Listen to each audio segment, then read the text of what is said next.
May nakita akong maraming kulang sa BICAM report. Yung Bicameral Conference Committee report, pinirmahan kahit may mga nakikita tayong blanco. You cannot pass a law with blank. It has to be complete in itself. That is not allowed. Sir, regarding sa allegation po ni former President Duterte regarding sa blank item? He's lying. He's a president. He knows that you cannot pass a GAA without with a blank. He's lying. Hindi pinapayagan na magkaroon ng item ang GAA nang hindi nakalagay kung ano yung project at saka ano yung gastos, ano yung pondo. Meron namang kopya that's available on the website of DBM. Tignan ninyo, huwag na ninyong busisihin isa-isa. Hanapin nyo yung sinasabi nila na blank check. Tignan ninyo kung meron kahit isa para mapatunayan na tama ang sinasabi ko, kasinungalingan yan. A few moments later. So far, ito yung nakikita ko na pages na kulang. Page SP11, page SP12, page SP13, page SP15, page SP17, page SP20, page SP21, page SP22, page SP36, page SP37, page SP162, page SP168, page SP183. Mostly from the Department of Agriculture and on and program appropriations, SP11 to SP12. Line 49. After the acronym NIA, delete the amount in figures 74,570,743,000 and replace with blank. Kita naman sa screen. At saka sa number 7, you will see the amount. Dito sa Bicameral Conference Committee report ito. NIA is blank, PCA is blank, total is blank. So maraming pages ito na ganito. Kung isa-isahin natin, I think 13 pages pa yung nakita ko na blanco at saka pati na yun sa program appropriations. At saka may nakita din akong observation. Sa page SP11 of the BICAM report, it says that the Agricultural and Fisheries Modernization Program of 146,335,937,000. Klaro yun sa BICAM report. However, pagdating sa GAA, General Appropriations Act, ang lumabas na figure is only 126,728,221,000. Ang ibig sabihin, merong discrepancy. So, paano nagka-discrepancy? So, with all these findings, makikita natin na defective yung BICAM report. At bakit pinirmahan ng members? So the House and the Senate ratified defective BICAM report. In other words, apektado yung ating GAA. Jun, hawak ko ngayon itong mismong aktual na kopya ng BICAM report ng para nga sa 2025 General Appropriations Act na nakuha natin mismo sa Senado. Mula yan sa PRIB o sa Public Relations and Information Bureau ng Senado. At ito ay hindi naman makikita sa website ng Senado. Yun sa nakita natin dun sa mga dokumentong ipinisinta ni Congressman Ungab at doon sa dokumento nga na nakita natin na BICAM report mula sa Senado na andun yung mga blankong mga items o walang mga sulat. Ito yung mga yung panig nila Congressman Ungab ay hinighlight pa yung mga items na yan na mga blanko. At yun din yung mismong nakita natin, parehong mga dokumento na may mga blankong items na nakita tayo doon sa dokumento nang galing naman sa Senado. Sobrang gipit ng oras talaga para mabusisi yan.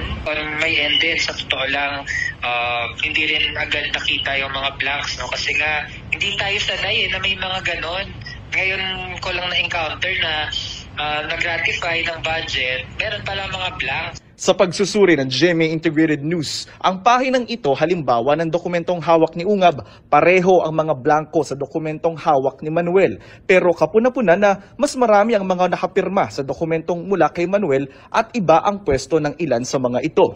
Sinusubukan ng GMA Integrated News na makakuha ng opisyal na kopya ng BICAM report mula sa Kamara.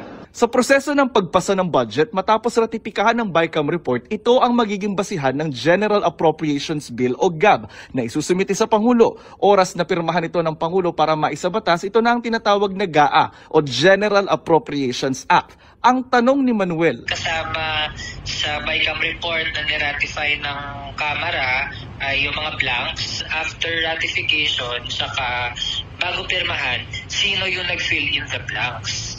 So dapat may sumagot dyan. At ang pwede lang makasagot ang mga bahagi ng BICAM saka yung Pangulo.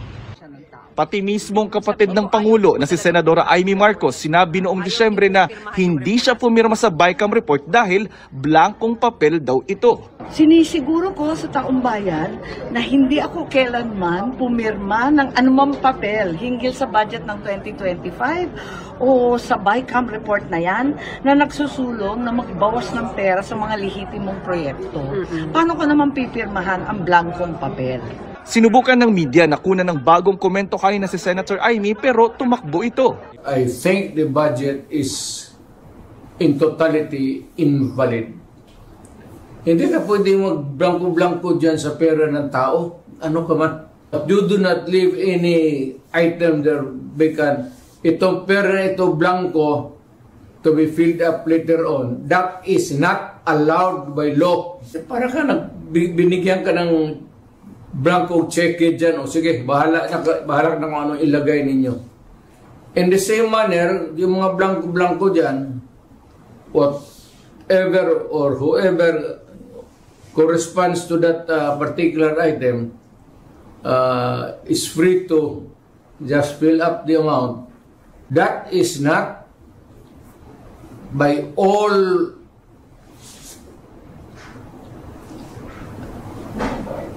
commandments of the law, that cannot be valid, invalid, unenforceable, and kung na-implement na, it must be corrected and the money returned if already spent or corrected.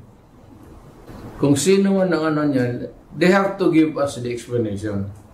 Otherwise, sabihin ko sa mga Pilipino, huwag na kayo magbayad ng buwis ninyo. Ganun lang naman, pinagsasayan ito kumang na to. Puro check-in na blanco, then they try to pass it as a law, and they are free to choose now the amount which they want to place. Can they argue that what they did nung blinangko, can they put up as a defense na there is a proper delegation ng kanilang duty sa kanilang secretariat o kaya sa kanilang technical working group na binigay nila na kayo na lang ang maglagay ng figure at inaprubahan na namin in principle ang mga items diyan. These are the things that cannot be delegated, especially the amounts. Hindi mo pwedeng biro-biro yan. It must be exact. Nandiyan po lang sa Congress paglabas niyan, if the amount is 1 million, it's 1 million. Hindi mo pwedeng sabihin na kayo na mag-correct dyan 1,200,000 or make the corresponding inaccuracies or sabihin mo yung anong pinag-usapan na dito after the law was passed. You cannot correct it by yourselves. It has go to the main body or to the person who was the authority to define and characterize the law. Kung ibigay mo yan dyan sa inyo, at most inyo is typographical error or maybe mistakes in spelling. But you cannot change the germane topic of the... That's not allowed by law. That's a very dangerous thing. Tinkering with itong batas natin. Because it could change, it could be serious, and it could put the trouble in the system dito sa ating separate of powers ng Supreme Court, Judiciary, and the President. Bawal yan. Talagang hindi pwede yan. Baski na and or, bantayan ninyo yan. And or, iba yan. Hindi yan pwede na you'll just look up to the sky and say, you just try to discern if it was really the intent of siguraduhin mo doon sa records, pagkinig ka kung anong pinagsasabi ng mga lawmakers doon, or what is the intent, or what is really this spoken words. Mahirap kang kayo dito sa baba. You are not hindi naman ako minamaliit ko kayo. Dito kayo sa baba, aside from the lawmakers, do not pretend to know. And do not pretend to guess what is right and what is wrong, and what is true and what is false. Talagang accurate yan. Refer to the records. And if you cannot get it from kung hindi masyado klaro, then you listen to the recorded history doon sa Congress. Marami namang stenographic notes dyan eh. Hindi lang isang tao dyan. May stenographic notes ang Senate, the individual senator, and yung report ng Congress itself. You cannot, do not say that you cannot go wrong. Hindi ka pwede sabihin magkamali ka. There's so many records to refer to or get into what is really the accurate and true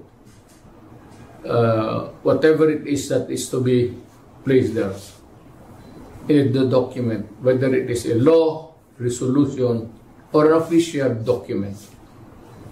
Obviously, Mr. President, meron ng abandonment of constitutional duty on the part of Congress. Nakikiusap lang ako sa mga ulol na to. Kung sino yung gumagawa ng ganun. Pwede bang sabihin ko sa inyo na do not the people of the Philippines. Magkagulo tayo. Huwag ninyo kaming isali, buhay pa ako.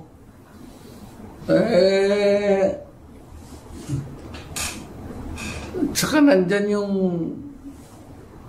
military pati police hindi papayag ng I know them. The ever vigilant na military pati police. Hindi papayag ng gano'n. You better, kayong nasa bureaucracy, better stand up straight and be counted as a true Filipino. Otherwise, you are asking for your early demise. Alam mo, pag nagkudita ito, patayan, lip and right yan, baka una kayo. Ano ang ayaw ng sundalo? Naghihirap na nga sila para sa bayan, tapos nanakawan pa ninyo ng pera.